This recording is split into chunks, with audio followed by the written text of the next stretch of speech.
Tara guys, samahan niyo akong tuklasin kung anong mga hayop yung makikita natin sa umagang ito ay hapon na. Uy, ang ganda nitong bulaklak. Mukhang yung prutas na kinain ni Luffy kaya siya naging goma. Hahaha. So ayan, nainaamoy yung aso ko. Nung una pa lang, nagtaka na ako kasi hindi ganyan yung attitude niya, yung mood.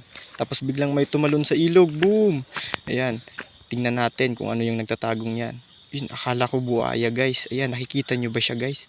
Ayan. So ganyan yung ginagawa ng mga bayawak, yung ating mga water monitor. So sila ay malapit sa tubig at tatalon sila dyan sa ilalim para makapagtago.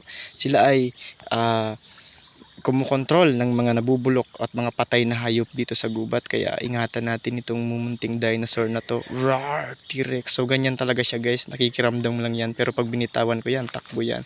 Ayan, may naamoy na naman siya. And nung una, akala ko nga is paradise tree snake.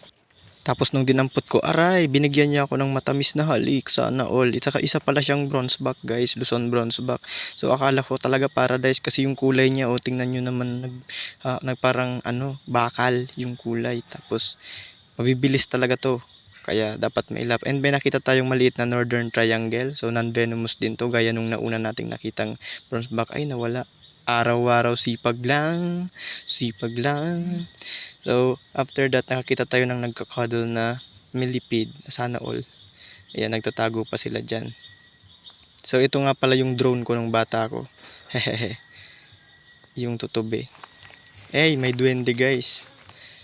And, ganito kaliit yung nakita nating, ano nga tawag dito, baid-baid sa Bicol. Pero, yung nito is mantis talaga. Yan, baby pa siya guys. Mas maliit pa siya sa kuko. Medyo matumal yung hayop. Nakikita nyo ba yung ibon guys? Ako din, wala akong nakikitang ibon dyan.